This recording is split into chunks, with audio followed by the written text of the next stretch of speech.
Welcome everybody to a new episode of the Heel Heat. This is your preview for the Hell in a Cell. I'm here with Jay the Champ, Benny the Tatted One, and myself, the HLS. Welcome to the preview of Hell in a Cell this weekend. Last night we had on SmackDown the Roman Reigns versus Mysterio Hell in a Cell match. They bumped it off of the pay-per-view, put it on here. Nothing much unexpected. I mean, nobody ever thought that Ray was going to win this match at all. So, I mean, it was a good match. Don't not taking credit away from that, but anybody. It was okay. I wouldn't say it was good. It was okay. Like for a TV, what you would expect it to be for the two guys that it is. Like, let's be real, because we've seen Rey Mysterio have such great David and Goliath matches. Mm-hmm. Roman Reigns isn't exactly a Goliath, so he's a way more agile and he's way more fluid. So I expected way more Rey Mysterio level moves, and it was just a lot of weapons. Like, I felt like I was playing a video game. Like, all right, go under the ring. All right, I got a steel chair. I'm gonna beat him up with a steel chair. All right, cool. Get up, pick up a freaking toolbox. I'm like, all right, so there's a toolbox. Oh, I'm waiting for the kendo stick. All right, cool. Are we gonna put out the table? Like, fire extinguisher. There's a random spot into a table. I'm like, yo, when the hell did the table come into play? Like, it was literally, there was very little wrestling to it. And that's literally my only criticism of it, is there was very little wrestling. And where the hell is Jay?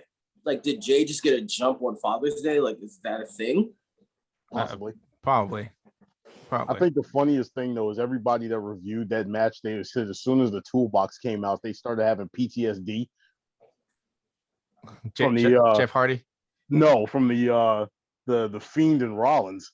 Oh my gosh. I was thinking Jeff Hardy when Randy Orton put the screwdriver through there. Yeah, that was terrible. I still can't watch that. That's nasty. It was crazy. I thought he was gonna pop the thing off. I'm like, I was waiting, but I thought he was gonna split his ear open. Yeah, me too. Because he kept twisting it. I'm like, damn, bro. That was disgusting. Yeah, it was bad. It was bad. All right, let's start going. Let's relate a little bit. Let's go to the card. All right, so we got Seth Rollins versus Cesaro tomorrow. Match of the night, probably. You think so? That's one of my. They don't have much competition. I mean, there's two other ones that I feel out there, but it just depends how they're gonna go. I'm actually surprised that this one isn't a Hell in a Cell stipulation match. Like, this one seems like it would warrant, because it has a certain level of longevity and it has a certain level of heat to it.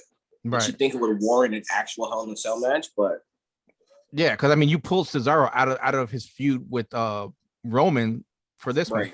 For this feud, to go back to this feud, mind. Yes, thank you. So it's like, if you're really gonna settle it, then why not, put it in a Hell in a Cell? Like, really let these guys go off. I don't understand. Like, this pay-per-view is one of the more questionable in terms of booking I think I've ever seen. A lot of this just doesn't make sense, but it's also proven why Hell in a Cell as a pay-per-view doesn't work.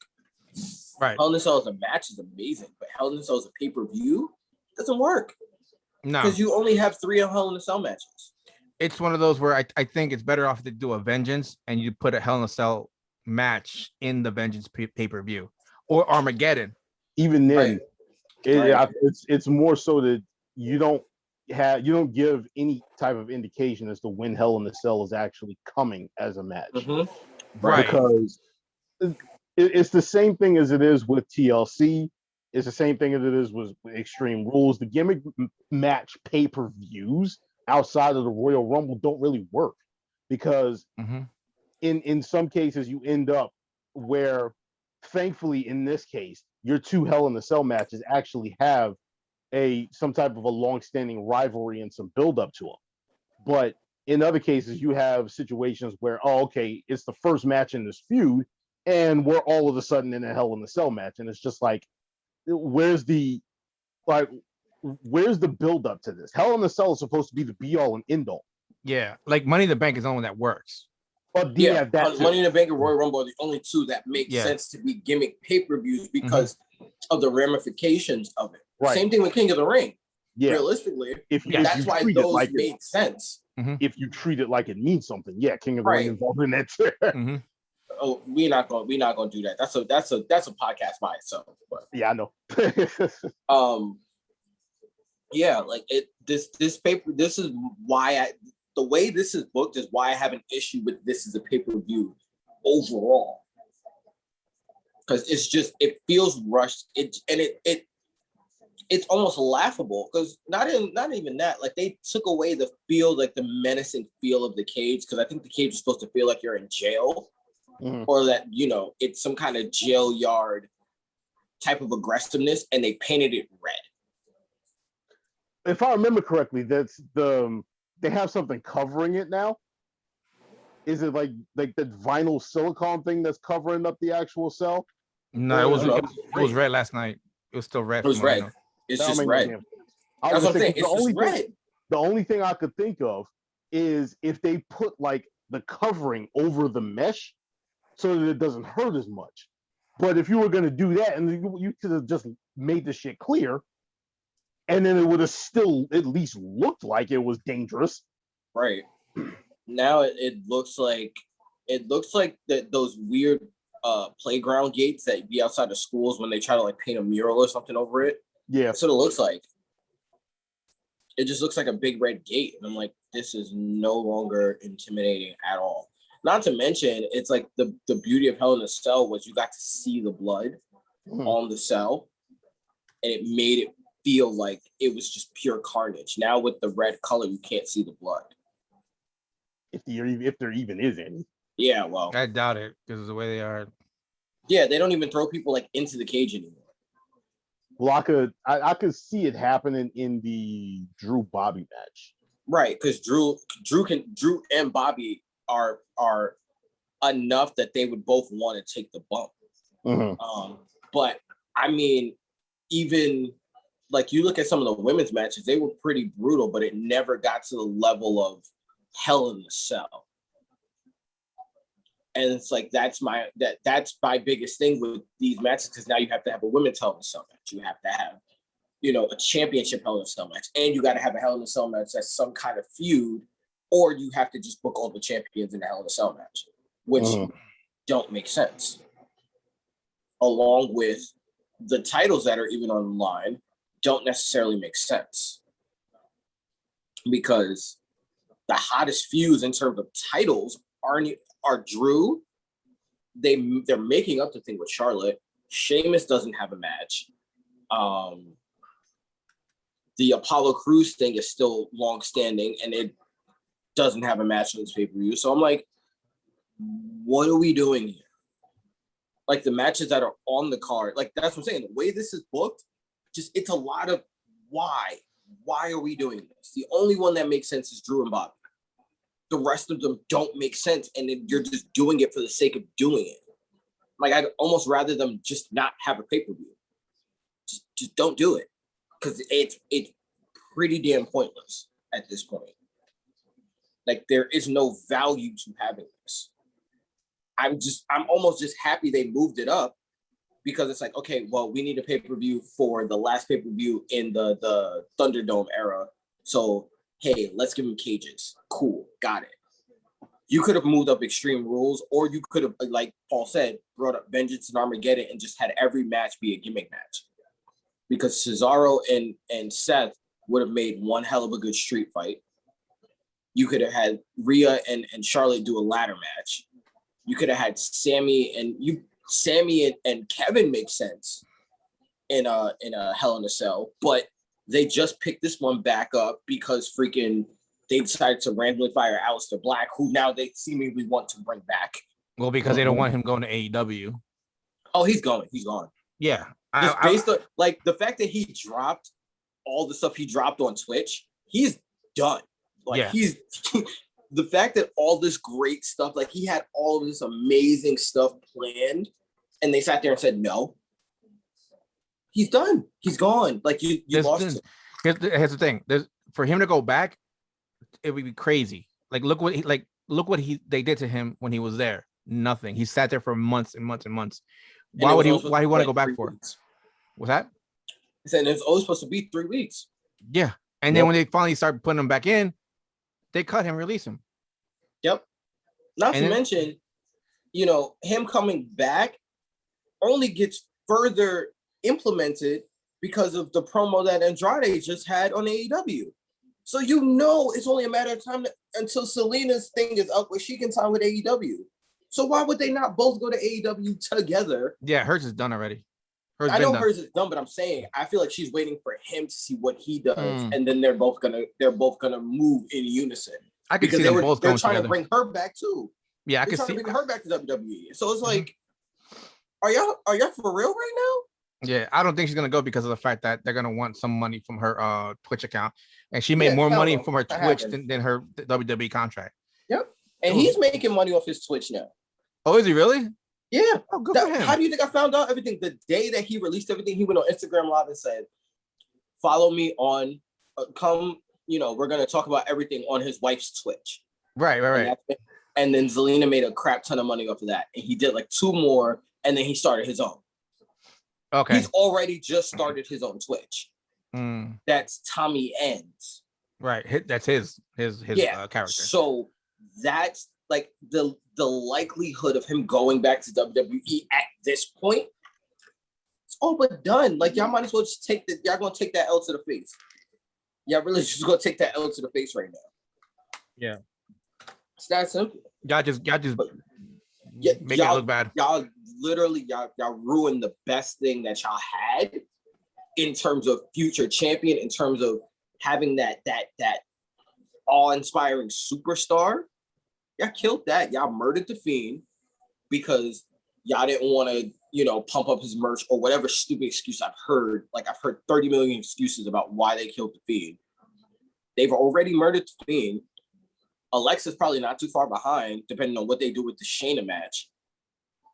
And then y'all get rid of Aleister Black. Like, there's nobody coming up the pipe. Like, the only thing that they could have done was Dexter Lumis, and they made him into a comedic version of like an 80s, like it's like a weird 80s Goosebumps show where it's like sometimes he's scary, but most times he's funny. And they put him into like this weird relationship triangle where it's a will they, won't they teen angst show. So it's like, you've killed any sort of holier than thou, bigger than life itself type of superstar. You've murdered all of them within the course of 2 years. How you do that, I still can't wrap my head around. I saw it happen, and I still can't wrap my head around it. It's like they had so many different, like, there was a rumor that they wanted to do a stable with, he came out and said they wanted to do a stable with him, Finn Balor, The Fiend, led by The Undertaker, right before he retired. And even in retirement, he would be like the father, quote unquote. And they were going to have like a demon stable. Never happened. I'm like he could have been the one to have it so that you save Ruby Riott and Liv Morgan, and they could have gone with him, and that could have been the stable. Killed that. Like, I'm not. No. There's no way. If he goes back to WWE, I don't know what to say. Then they're gonna have to come heavily out of pocket.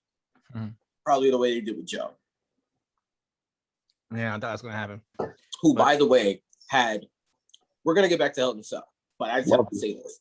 Loved it. NXT's recent episode was one of the best I've seen since that whole Rhea Ripley rise to fame.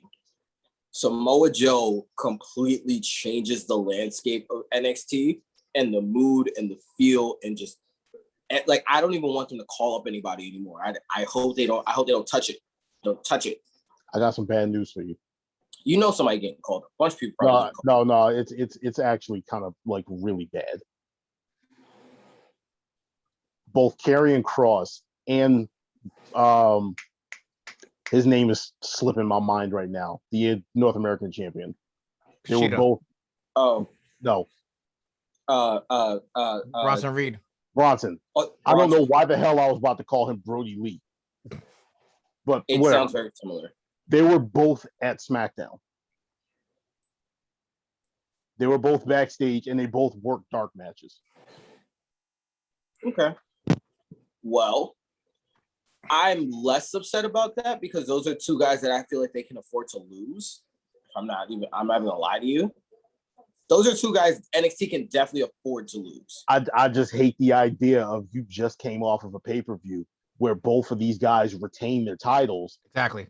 And you could have had them put somebody over because you're setting them up for SummerSlam weekend. That's all it is. You know how this works. If they wait that long. Yeah. Right. You gotta remember Vince would be like, oh, I want to pull them like the week before SummerSlam. And he swears up and down. They were saying that Triple H gets at least 60 days before 60 days notice or something before there's a call up so that they can wrap up something. Like, no, he doesn't. Stop lying.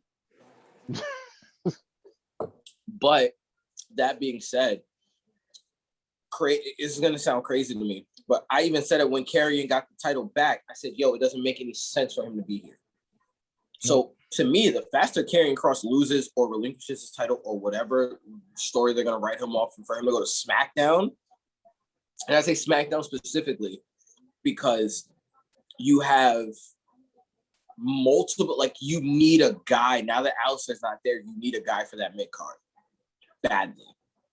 You need a foil for Big E right now, and it's not there. There's way more. There's like 5 heels and like 2 faces in that entire picture. So the way they were presenting Karrion Kross on the Tuesday. Oh yeah, no. I don't think he's gonna be a face. I don't think he's gonna be a face at all. I'm saying at that point, you have such a powerful face. I mean, heel that you can flip a few people. Right. Okay, I get you. You're gonna have to flip a few people, and then you're gonna have to have guys. I think especially if they call up both of them, then you have Bronson, and Kevin Owens, all of which they view in the same size range, which are all uber baby faces at this point. So it almost balances out. They both go to SmackDown because both guys lose the titles. Karrion and in a way Bronson Reed. Well, Karrion gets a demotion in a lot of ways because he's not in the main event scene, but Bronson gets a promotion in the sense that he gets the rub from Karrion Kross. So I actually don't hate it if they both go to the same show because SmackDown needs that, especially now when you got Montez out for God knows how long because we don't even know if the injury is real or if it's a cell or what. Okay, I heard it's kayfabe. It's kayfabe? I heard it was kayfabe. I was just like, why now? Why them? And nothing I can think of is because when you have them in the picture, they're gonna be contesting. So you need to take them off. There's that, and the fact you got to realize who was the champion for most of the pandemic era. Right. Those two guys on both shows. You need to take them off of TV at this point. Unfortunately, you have to do it. And I mean, if you're gonna do it in terms of elevating Otis, I don't hate the idea because I kind of like this new Otis. Not from a character standpoint, but from just how he's wrestling and how he's moving. It's it allows you to take him way more seriously than you ever would with Heavy Machinery. When in reality, this is probably how you should have presented Heavy Machinery in the first place. Because he still does better with Tucker than he does with Chad. But, you can't bring Tucker back because Tucker completely went out and trashed WWE as soon as he got released. Like he went on a rampage. So, there's that whole thing. But anyway, back to pay-per-view. Sorry. Tangent. It's been a minute. That's all right. I need Otis to come out with an M on his forehead for Majin Buu. Yo, tell me he don't look like the freaking the fat dude that fought in the tournament. The one that beat up Vidal. Oh yeah, he does.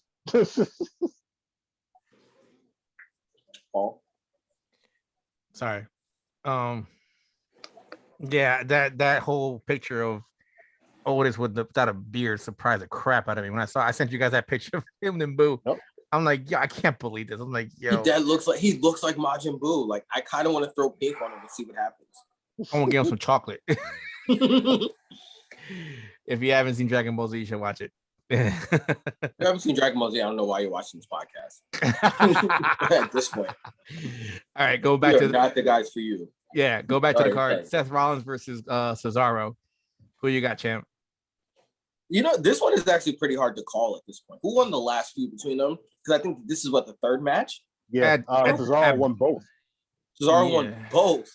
Mm-hmm. Okay. That's what makes it tough, because it's like, is this a temporary feud for Cesaro and then you're gonna do something else for him for SummerSlam? Or is this supposed to stretch to SummerSlam? Like that's the difficulty, because with this, it went from Cesaro got pushed all the way to the main event. We know he wasn't gonna win, but then Seth comes out of nowhere, reignites his feud, and it's like, okay, so is this going to SummerSlam? Is this going to Survivor Series? Like none of this makes sense. So I mean, I guess I'm by de facto I'm gonna have to go with Seth, because I don't see it ending just off a one-off at a B level or C level pay-per-view. Like if they're gonna end it, it's probably gonna be at SummerSlam. So I'm gonna go with Seth. You got Seth. Tatted one. I'm gonna have to agree, but not even so much for the actual feud itself. I'm going with Seth because I think Seth just needs to get his heat back. He honestly just needs to get his heat back. Though, in fairness, Seth can breathe and he'll get heat at this point. Yeah, and I'm going with Seth as well, because it's getting to a point where he can't, like, he can afford to lose matches because it's Seth, but he can't keep losing in this one, because at that point, like, you're in the feud. The feud's dead. You can't. So to me, he has to win this one, and he's gonna win this one, and it's gonna be some shady stuff going on, shenanigans, I'm guessing. This might be a no call, honestly. This one might be a no contest. I think he needs the W on this one. So yeah, we'll go with that one. Next one, we'll go with the I don't know why they ever said the last time they were ever going to face was, I don't know how long ago, because now we're back at it again. Sami Zayn and Kevin Owens, like, forever feuding. I'm telling you, this was one of those where it's like, and I remember reading a report that they were in the office discussing, like, what are we going to do for Sunday? And they ended up on the, hey, let's put a Hell in a Cell on Friday. Yep. What I think, and I didn't realize, is that Sunday is also Father's Day. Mm-hmm. Roman has like 3-4 kids. And I think when he came back from his leukemia thing, he had just had twins. So he has he has really young children. My assumption and my guess, you have two veterans who are well established in the business, have a lot of clout, both of whom are fathers. Yeah. So somebody said, I want to spend Father's Day with my kids. Dominic gets injured, so he doesn't have to work. Ray gets basically eviscerated, so he doesn't have to work. And Roman gets to not be around. So it's a win for everyone involved, I guess. And I think that probably the Father's Day thing had a lot to do with why Roman and Ray happened on Friday instead of happening on Sunday. Makes sense. And again, it's like, I don't even remember what other feud was like this, but it's like when Cesaro was feuding with Sheamus. At some point, or like Keith Lee and Dominic Dijakovic, you can just put those two together and, like, okay, we need an extra match, go have a match. Just stop. And I feel like that's what this was. And then they're like, oh, okay, well, we kind of just can't make them have a match because they've had God knows how many matches. Hey, they've never done it in Hell in a Cell before. Let's throw them in a Hell in a Cell. Because the way it happened was dumb.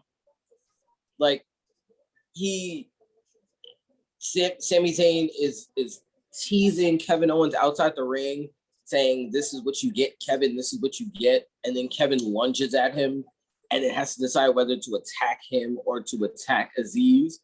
Runs into the ring, gets in the G and nail and takes a pin. That is hella random. Like, you go from him possibly being an Intercontinental title feud to will I, won't I beat up the guy that just beat me up and tried to break my trachea, go and get my trachea damn near broken again, and challenge Sami Zayn in the Hell in a Cell. Wait, this match is in the cell? It's in the cell. No, Okay, I was hearing that it was only 2. no, it's only two. It's Well, only 2 Hell in a Cell matches. This is a regular. Unless something no, what I'm changed. saying but- is after I think they changed it last night because he went to what's that man's name? Adam Pearce and Sonya Deville, and was like, did the whole I want Sami Zayn Hell in the Cell.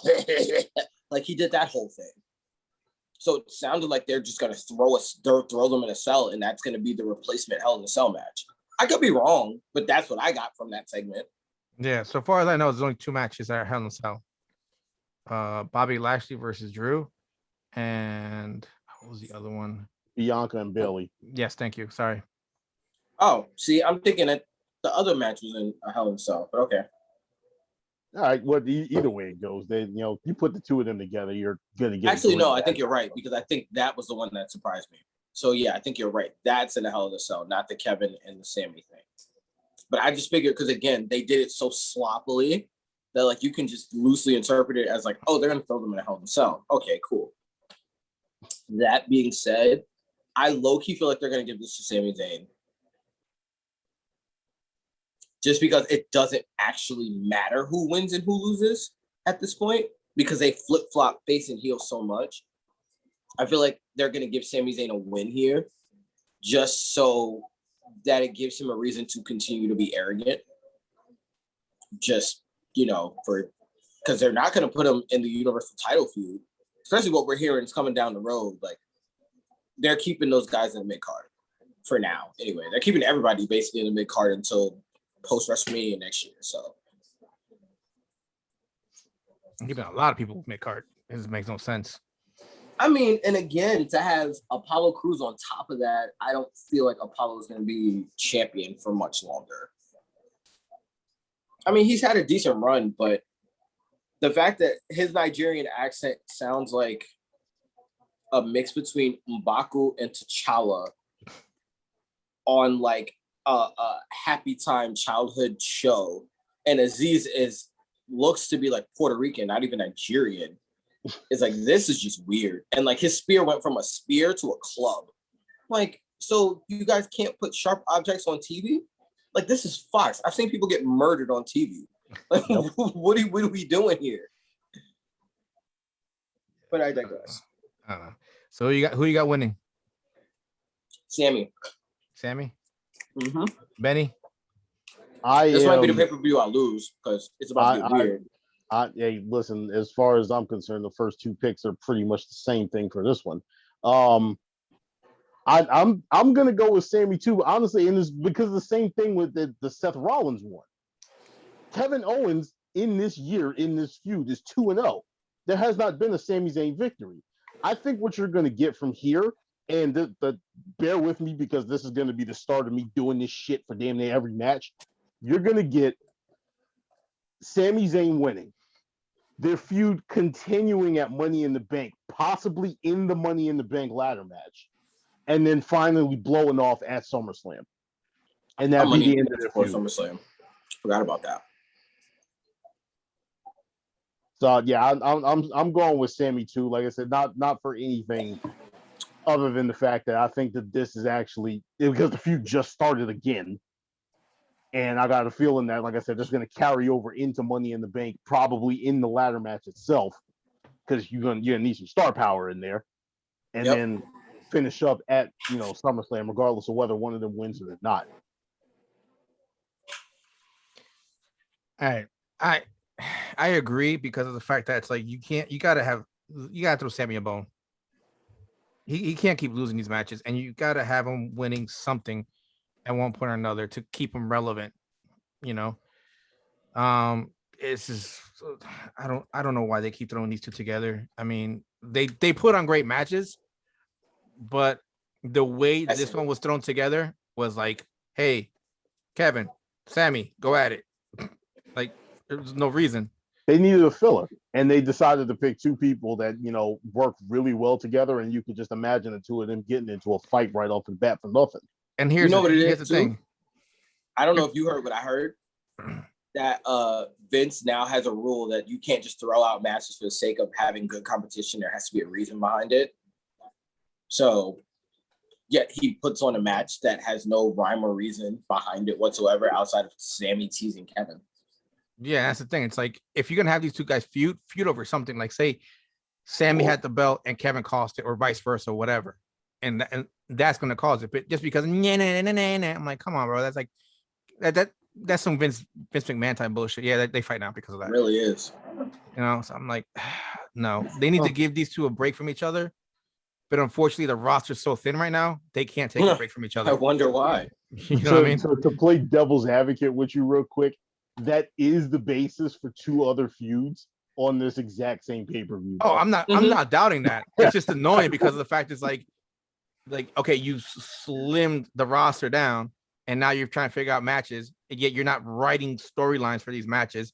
You're just like, hey, wrestler A meet wrestler B and figure something out. Or you didn't like the way her hair color is, or you didn't like how he puts on his belt, or you didn't like that he likes Fritos chips or whatever.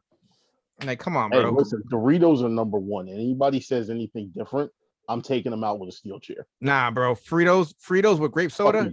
That's my favorite, bro. That combo. I'm gonna have to disagree with you on that one. The Doritos slap harder than any other chip, bro. The Doritos slap harder than any other chip out on the market right now. I'm sorry. Like, Fritos, you got to be in a mood for Fritos. I can have Doritos when I'm having a bad day. Like Doritos make me happy, so I understand. All right, let's go to a little darker match. Alexa Bliss versus Shayna Baszler. This is happening on the pay-per-view? Yeah. Yep. I thought this was on Raw. Nah. Nope. I can't even keep up with this. Is what I'm saying. I can't even keep up with the card no more. They doing too much. I thought they were gonna work this into slowly into SummerSlam. But I saw the match, I was like, wait, what? Like, y'all just had one little thing. Yeah, we just don't do this. I mean, I don't know how Alexa Bliss can lose this match. I do. This do I. This feels real Seth Rollins versus The Fiend right now. That's what this feels like. And this is her second match wrestling in 8 months? Something like that. Just by de facto, I'm gonna say Alexa Bliss, so put me down for Alexa Bliss. But I don't know, man. This feels like they're gonna do something really, really bad and really, really wrong and really, really screw this character up. Yep. Mm-hmm. I'm half hoping that Alexa comes out as Lily, but because they keep saying they're two separate people, I'm now waiting to see Lily. Oh no, Lily's I don't in care about timeout. y'all fighting. I'm waiting to see how they're gonna do this whole Lily situation. Which to me should have been Piper Niven. But that's just me. And we're not even gonna talk about the fact that they changed her name to Dewdrop or something. Oh yeah. Well, we're still waiting for Abigail. After how long? We might as well just Abigail They missed their chances so many times. Yeah, she gone. It's annoying. Abigail's okay, who? So, all right, Benny, who you got, brother? I'm so scared with this match. Oh my god! Because I could legitimately see 3 different endings for this match. As long as it's a no contest, I'm good. Make her throw up blood and then the light goes out and then we go about our day. I was gonna say no contest is one of them. I could honestly see because I Alexa Bliss right now, she's a character who, just because of the fact that she doesn't really go after titles, doesn't have to necessarily win. She just has to end up on top. True. So, or rather, she has to end up strong somehow.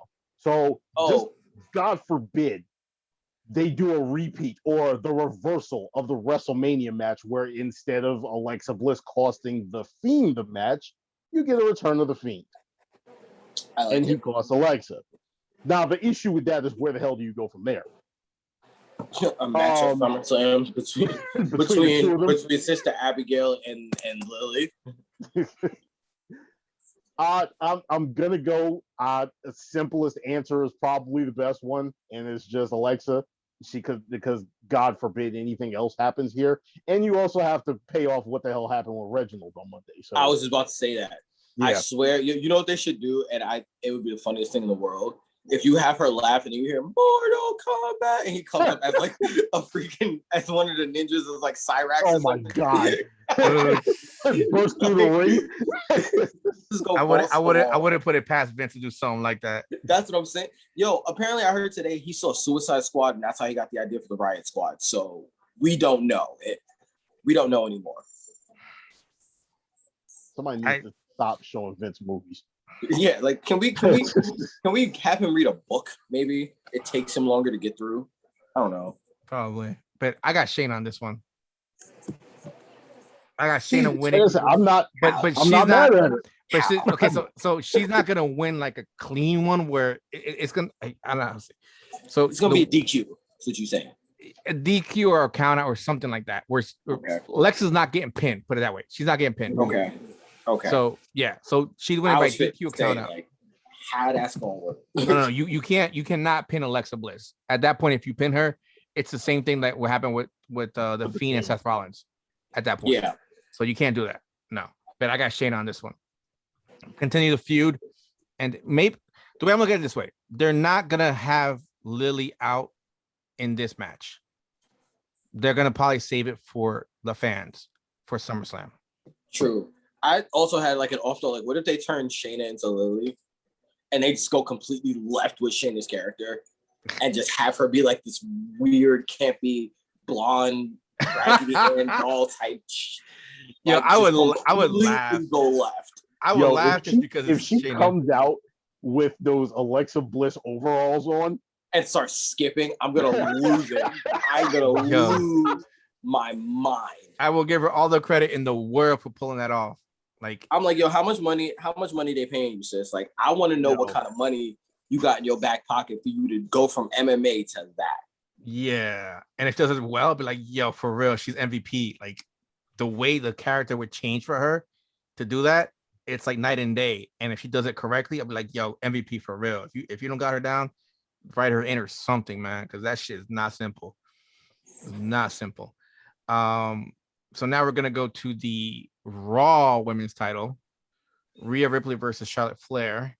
This is a regular match. The tatted one, Black. Who do you got?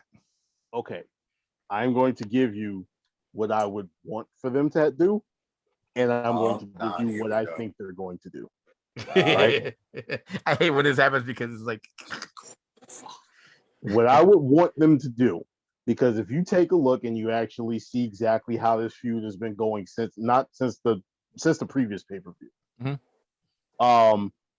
This feud has honestly been one of the stupidest built feuds I've ever seen in my entire life. Oh yeah. And nobody likes you. Yeah, exactly. This is quite frankly the biggest disservice I've ever seen to two wrestlers of this caliber. What I would want them to do, and I'm not even just, and my apologies, not two wrestlers of this character, three wrestlers of this caliber, right? Because you've also drugged Nikki Cross into this, and you've treated her as if she is some inexperienced rookie when she has more experience than both of them probably combined.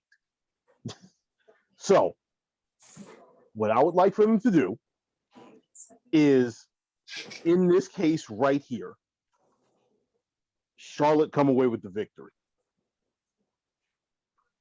The two of them have a rematch at Money in the Bank after Nikki Cross wins Money in the Bank. And then some way, somehow, Nikki find herself in that match or after that match cashing in and winning that championship. Now, what I think they're going to do, Rhea wins. So my pick is Rhea Ripley. Going on to Money in the Bank, I believe that you are going to get Rhea versus Nikki Cross with Charlotte winning Money in the Bank. Oh, damn it. And then, because of who else was at SmackDown on Friday, at SummerSlam, after Charlotte cashes in sometime between then and SummerSlam, you are going to get Charlotte Flair versus Becky Lynch for the Raw Women's Championship. That is how I think this is going to go. I really can't argue the logic, as disappointing as it is, because I remember hearing rumors that one of the big 3 women's champions that won at WrestleMania isn't going to have a long reign. Mm-hmm. Which is terrible, because what I would want to happen is for Charlotte to win, but Rhea to retain. Mm-hmm. Right? And then Becky be the surprise entrance in the Money in the Bank. Becky win the Money in the Bank. And then you do the triple threat situation. You run back the triple threat thing all over again. So it gives Charlotte a reason to be upset. Mm-hmm. But it also gives Rhea a reason to be upset, because either one of them can take the pin and the other one can be upset. So that at least you have something going into Survivor Series. But yeah, I unfortunately, I could definitely see them doing what you're saying to do, because essentially they want to put the title back on Becky as soon as possible.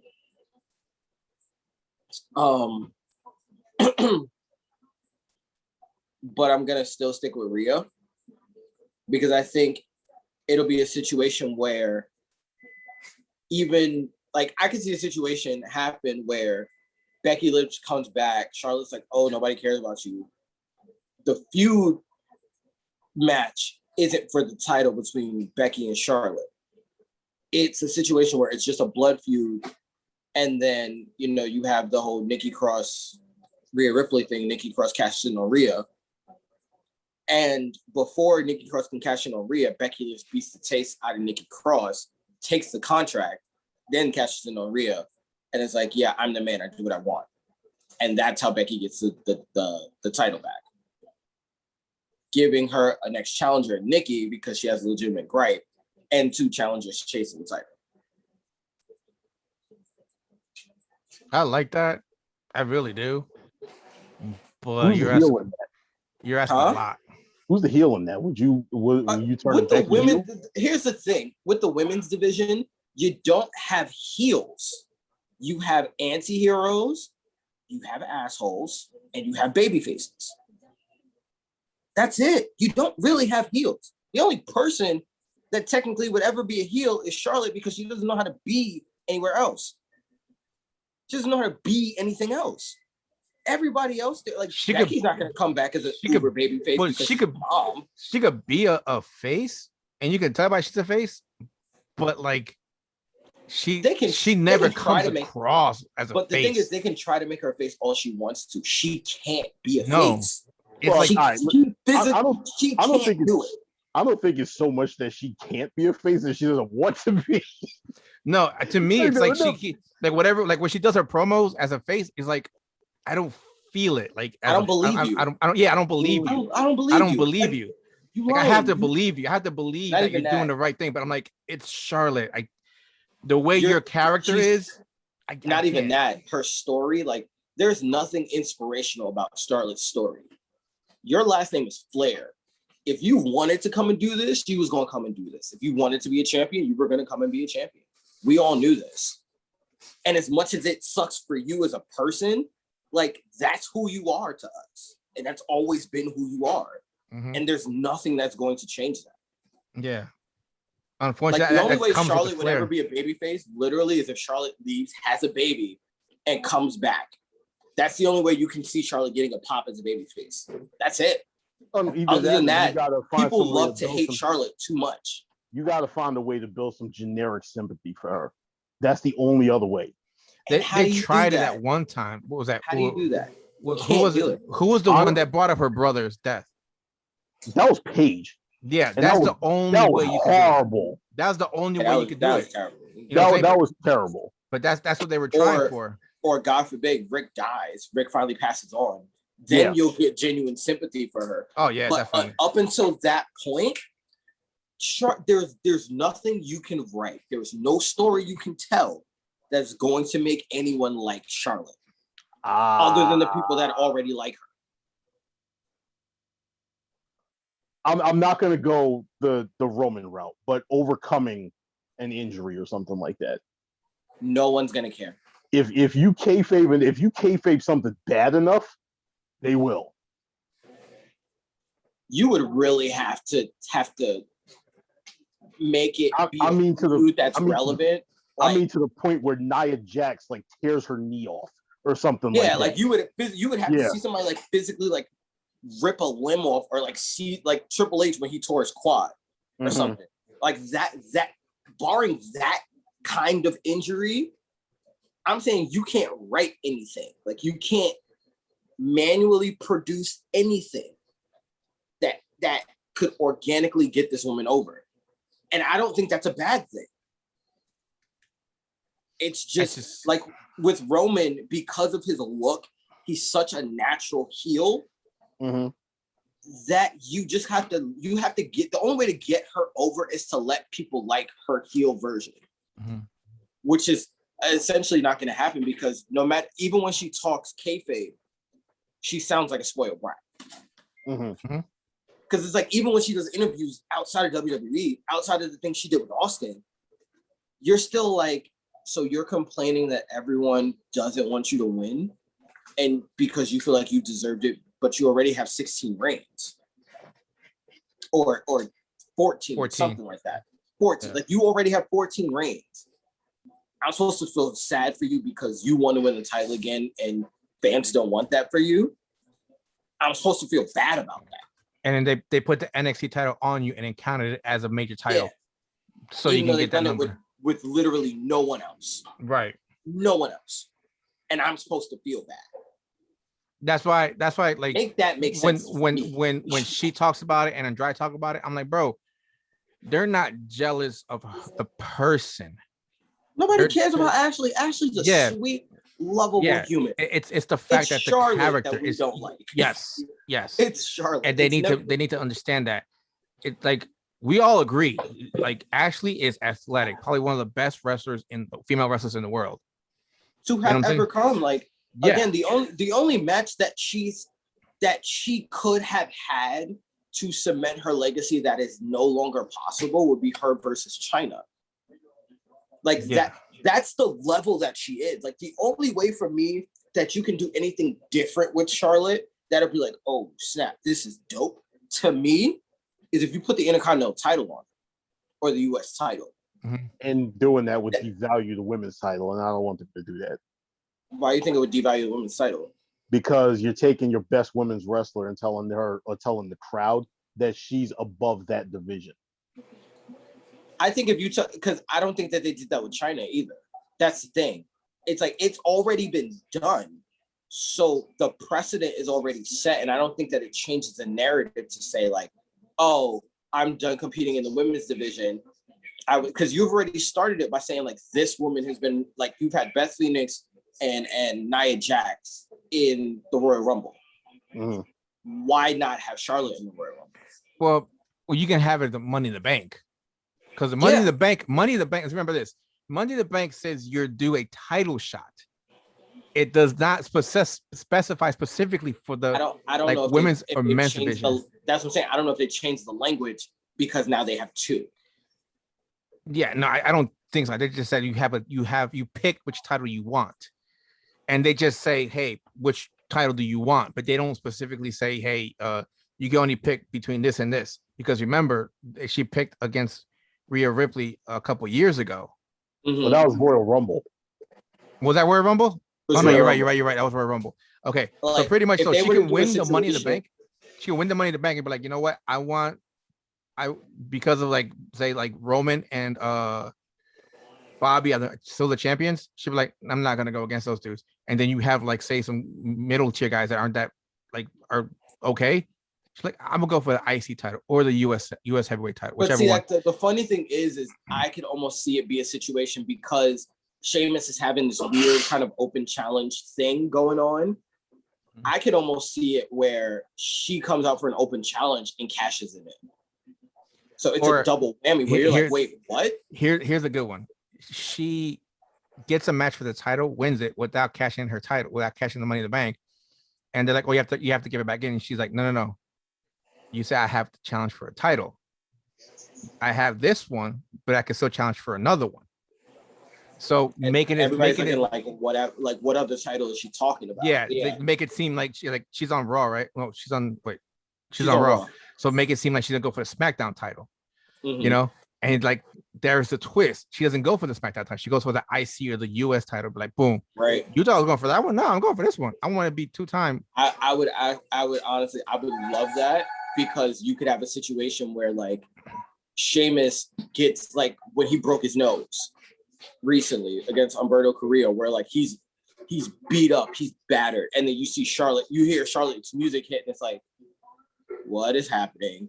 And then she cashes it in and hits him with the natural selection, because it's a quick like, what just happened, and it doesn't make him look bad because he already defended his title. So he's already beat up, bruised, and battered. Right. And she just hits him with a finisher, and that's it. Bruh. That would be dope. Like that type of story could get Charlotte over. I mean, you know like, what? or you have like sorry, going on that. Like say you have Sheamus, he wins and he's just sitting there, and then he's just like kind of collect his thoughts, and then you have her coming and bam, catches with a natural selection. Boom, catches in 1, 2, 3, bam, that's it. Doesn't have to worry about don't have to do too much. Like he's already sitting in position for the move, you know, because he just, like you said, he had like a match where he's bruised and battered. So like you just tired, exhausted. I just want to sit down and chill right here in the middle of the ring. Next thing you know is you hear the music, and he's like, doesn't think anything of it because like she ain't gonna do shit. She's a woman. But next thing you know is comes in the ring, boom, natural selection. He's done. You know, and then bam, she cashes in, wins that title. And the funny thing is it either gets her a crap ton of heat or gets her over. Either way, you get a big reaction. The thing is to get the reaction. Mm-hmm. You know what would get her absolutely nuclear heat is if they actually allowed her to cash in on Roman. Oh my God. Bro, that you want to talk about like dropping a freaking Nagasaki on wrestling? I think everybody be it'll be like the Red Sea. It'll be party. You have like, some that will love it because they hate Roman. You have some that will hate it because it's Charlotte. You know what I'm saying? I'm telling you right now, that would break Twitter. Like it would. That's some Tessa Blanchard. Like remember when Tessa Blanchard won the title? Twitter almost broke. If Charlotte Flair were to win a world title, a men's world title, bro. Oh my God. I could see my phone like glitching out and exploding. Charlotte is at 12 or 13 or something right now. I don't know which one it is. You know how they do with her and her championships and everything. God forbid this woman wins Money in the Bank and her 16th championship is actually the Universal title. Oh my God. Oh wait, no. How about this? They bring Big Goldie back. Yeah, we've been asking. They bring Goldie back. I don't know. I know, but if they do, and that's the one. So all right, so we're stepping away from all this. All right, so this will be a little down the line. This is like, I hate to say it, but it's when Ric Flair passes away. They set this up for her in motion for everything, where they bring Big Goldie back, and then she wins it at one point or another, and like it either ties or breaks her father's record. Like everybody thinks it's gonna be John. Yeah, and at that point you have you have so much because of the fact like she either tied or broke it, and it's pretty much like the same belt that he carried for so long. Yeah, like they're like that way you get her so much. Like I mean, I hate to say it, but you can't hate that storyline. You can't. Another way to turn her face too. Yeah. No, I just thought of something. There's another way to turn her face. What's that? One of the thought of main events for SummerSlam right now is John Cena versus Roman Reigns. Cena is at 16. Mm-hmm. This would be his 17th championship if he was to win it. Mm-hmm. Let's just say it's a no DQ match or something like that. And big match John starts to show up. Cena wins LOL, and he's taking out Jimmy Uso. He's taking out Jey Uso. He didn't FU Paul Heyman through the table or something like that. That would be me. And it looks like he's about to take Roman out. But little old Charlotte Flair comes out and costs John Cena the match because no one is breaking my father's record. Yep. That'd be some pretty damn good storytelling. And it would get her heat some places, and it would get her praise in other places. Mm-hmm. The little kids would be upset, but whatever. Going back, Jay, who you got on this Rhea Ripley Charlotte Flair match? I said it already. I told you it's Rhea. My bad. All right, so it's on me. The dumbest thing they can do is put it on Charlotte. Which probably means they're gonna do the dumb thing. Yeah, but I have Rhea though because of the fact that she needs the run. She needs it. You know, she played the good employee. Was that last year, 2 years ago, when she dropped it to Charlotte? You know what I'm saying? Mm-hmm. She's like, okay, fine, I'll drop it, whatever, and that put her in deep depression, which made no sense why they made her drop it. But you know what I'm saying? Like, so I think they're gonna let her get this one again. Or I want to say this is a return of Becky, but I think they're saving that for the crowds because they want that pop. That's a crowd thing. Yeah, and the thing is, like, a lot of the stuff I think this is gonna be a lame one because they're saving a lot of the stuff for the crowds so they get the pops. So this is gonna be a Rhea winning this one. So going on to the next match is the first of the two Hell in a Cell matches. Bianca Belair defending against Bayley again. I think this is to me, I think Bianca's gonna retain and just end the feud with Bayley. But unfortunately, it's gonna continue because the women's division is thinned out completely, 100% thinned out, more than the men's. So like this is gonna go on for at least SummerSlam or until they start promoting some more female wrestlers up the card from NXT. Jay, what do you feel on this one? I agree. I think it's gonna be Bianca because, well, she just won the title. And I don't know if Bayley's gonna take some time off because she's been an MVP for the pandemic era or not. But it makes me kind of look at the landscape in NXT and it's like, okay, who are they gonna call up next? Haven't seen Toni Storm in a minute. They just called back Io, so maybe Io gets one more little run, and then Io might come up. So I mean, there are some little things that you can do for SmackDown to kind of keep the wheels turning. But in terms of Sasha Bayley, I think to put the stamp on Bianca as a champion, she has to beat both of them. So I think definitely Bianca has to win this one. So I got Bianca.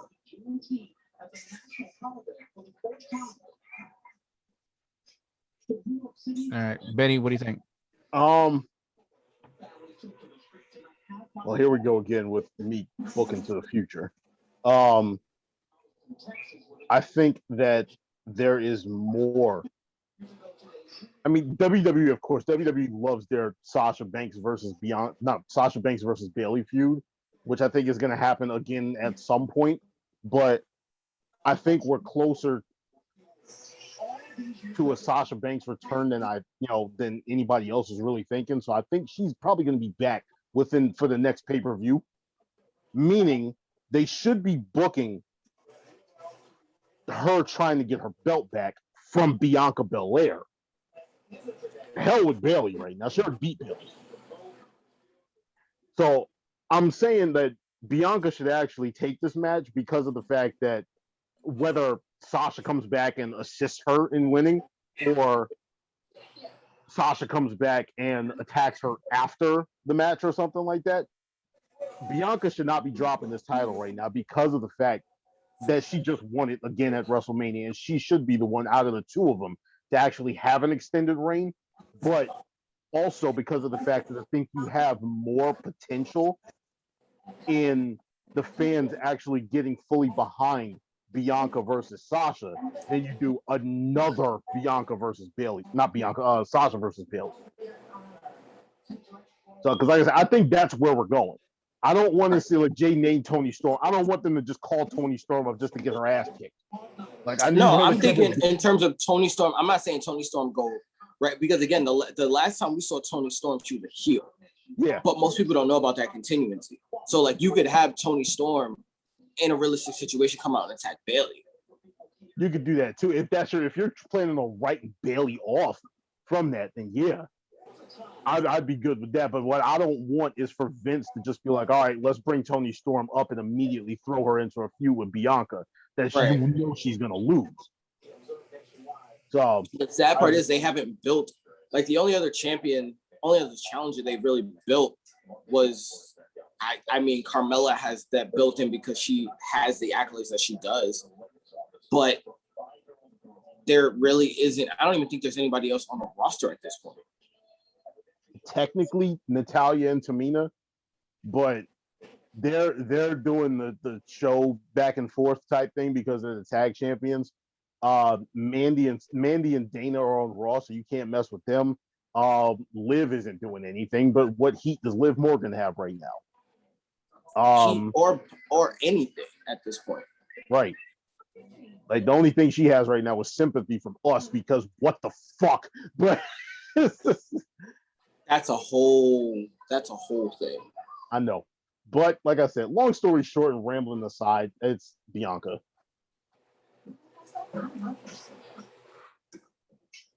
We all got Bianca on this one pretty much. I Of mean, course we do. it's a no-brainer. I mean, This is probably the biggest lock on the card. yeah, and I wouldn't be surprised if this is the first match or the second match on the card. Yeah. To be honest. This is the opener. This is one of those you kind of got to get out the way because it just doesn't make sense if it goes the other way. Mhm. This is the opener because of the potential for fuckery in the WWE Championship. Mm-hmm. And now to the main event. Bobby Lashley. You know what's Bobby crazy? And Drew McIntyre. I could definitely see Bobby losing. That's Mhm. the craziest thing because I could see it, and I could see how they could justify it. But this one is so difficult because Here's the thing. You can't continue this feud, and I agree with you. He may lose, and if he loses, it's a way to end the feud, but it's a dumb way to end it. You need to take Drew out of the main card picture, and this is the best way to take it.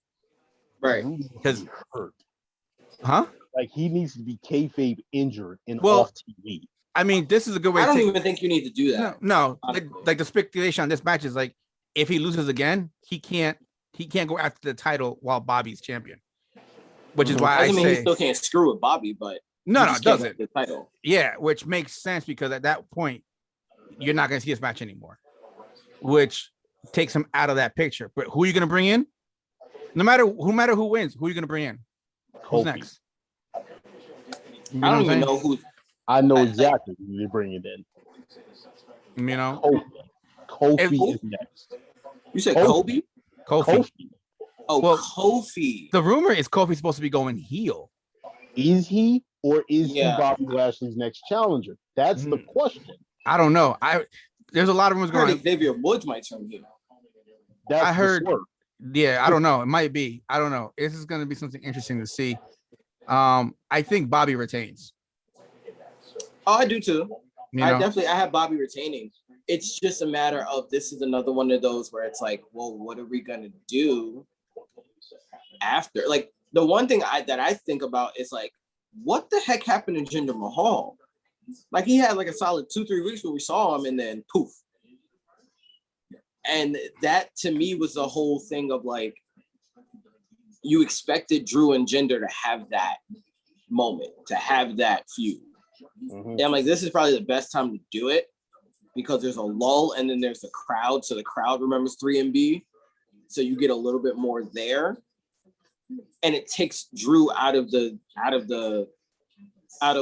really anything until at least after Survivor Series going up into Royal Rumble season, where he's clearly, if he doesn't have the title, he's going to be a favorite. And then you have the swerve of, is he going to jump to SmackDown to challenge Roman? So you can play with that a little bit more.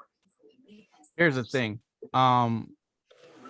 You could, I don't know how, but you can have Jinder interfere in this match as well.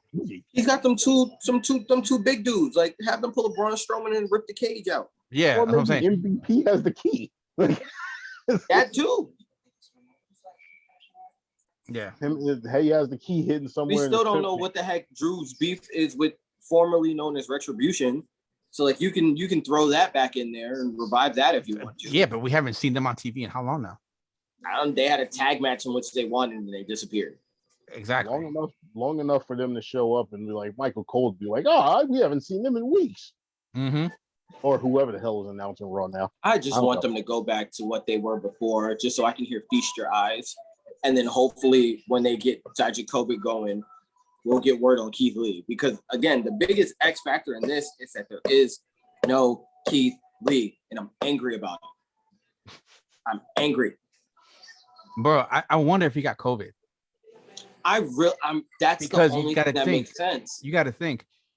Mia Yim isn't on TV either. No. And she was she's been supposed to debut on SmackDown. They keep pushing it back a week. Yep. Bro, if you want to, tomorrow's a perfect way to introduce Mia Yim, because Mia Yim could come out and be a heel and attack Bianca Belair or Bayley. Like, she's been sitting there doing Nathan this whole time. And she's clear. She's clear because she's supposed to debut. They just keep telling her, oh, next week. They say she's cleared, but is she really? I mean, I don't think they would fake a clear at this point. Yeah, because if they would have faked a clear, they would have said that Keith Lee is clear. We'll have a conversation. I was about to say, is she clear or is she AEW Matt Hardy with a concussion? We'll have a conversation offline about that because I can't talk about this online. Fair enough. Yeah. So I don't know. She might not be cleared. I doubt it, but I think something's going on. They're not releasing any information, and it's got to be something to do with COVID because of the fact they're not releasing anything. Well, his tweet was really ominous too about how he was like, I want to introduce this in the most educational way, but unfortunately, I'm not going to be able to do that. So at some point, I just want to tell you guys what's real. And I'm like, that's mad sus. Yeah, that's what I'm saying. I come back and be white. And the only time we've seen him was on Watch Along. He was on one of the Watch Alongs for someone's title. Mm-hmm. And he wasn't as energetic as he usually is, but I just kind of chalked it up to depression. But you're right, it may have been COVID. I don't know. I think he's getting a race change. That's all. Betty, you got Bobby winning too? I have Lashley winning, but I have questions. What are your questions being, how is this going to go down? Is Drew going to get absolutely destroyed, a la that time The Undertaker actually physically died on TV when he got killed by the entire heel locker room? Mm-hmm. Are you going to have a heel turn of the entire New Day? Are you going to have a heel turn of Kofi Kingston or Xavier Woods by themselves and then have them feud with each other? I don't know exactly how this is going to go. What I would expect them to do, just because of the way they've actually been portraying this whole situation, is Kofi has been getting prodded by MVP about basically failing at Kofi Mania himself. So I would assume that Kofi would be Lashley's next challenger, or Kofi's some way gonna turn heel in this entire situation, whether he joins the Hurt Business or not. I would not be a fan of that just because of the fact that I'm way more of a fan of the New Day as faces than anything else. Just because they're fucking hilarious as faces, even though they'd probably still be funny as heels. I just like them better as dickish faces than anything else. And we get no more cosplay. That's what I'm upset about. But I'm just like, I honestly think that you're going to get a situation where Kofi is going to be like, all right, I want my title back. I already beat Lashley once. I can do it again. Because we're talking since right before Royal Rumble, Lashley has been pinned, I think, twice. Once by Drew and once by Kofi. Oh, and the other thing, Drew fucking pinned Lashley on Monday. He's not winning this game. He's not winning this match. By wrestling logic, yeah. By wrestling logic, you're right. Yeah. He's going to hit the Claymore, and everybody's going to think he's going to win, and then some way, somehow, Drew's going to get jumped by everybody. I wouldn't even be surprised if it happens, and then there's like a Trouble in Paradise. And that's the other thing. I was like, if that's the way he actually does it. Or what would even be even more fun, to me anyway, would be you see Xavier Woods Well, that's the thing too. You can't do that because they're also in a feud with RK Bro. Mm-hmm. So that's a problem with turning them heel at this point. Because they're Unless already you're- in a heel face feud with RK Bro. Unless you're fully gonna swap the two of them, you're gonna do a double turn, whereas RK Bro just fully goes fully face, and you just have Randy as a as like the stoic, if you want to call it, face. The Pete I Dunne, guess. the Yeah, Pete Dunne I to mean, yeah. Riddle. Yeah. Yeah. I could see guess that. you could do that, but I don't. Like I said, I'm too much of a fan of face New Day for them to swap them heel. Yeah. This is interesting to see. Because like I said, I don't know if they're gonna put too much into this pay-per-view because we have the live shows coming up soon. And another thing, like I mentioned to somebody, is before WWE went and sold everything to Peacock or leased it to Peacock, whatever you want to call it, when they had their own network, it's like they needed to make stuff certain ways because they need the views for the shareholders for those numbers. Now they don't need it no more. Now, if anything they do it for the live crowd, and there is no live crowd right now. True. You know, so I have a bad feeling this is going to be a regular pay-per-view. No swerve pay-per-view. No swerve pay-per-view. If we get one, we get one. But I actually wouldn't hate the no swerve pay-per-view because I don't like this pay-per-view anyway. So the worse it does, the more they can say like, oh, we shouldn't even do a Hell in a Cell next year. Cool. Do a Hell in a Cell match at a Vengeance or an Armageddon. Right. Because again, there was that rumor about them trying to do more gimmicky stuff, trying to, go into the vault and bring some of that stuff out. And I'm like, this is all we've actually been asking for. Like NXT's been successful because they brought out stuff from the vault. Yep. And the only gimmick match they have is the War Games. Yeah. That's the only like pay-per-view gimmick match they have. And it's funny because they only have 2 War Games. Yep. Even though I think a tag team War Games would be absolute insanity and I would love it. But the tag division is strict. Strict completely. Don't be surprised if it happens though. All right, everybody. Thank you for joining us. Catch you on the next one. And hope you enjoy Hell in a Cell. Laters, everyone.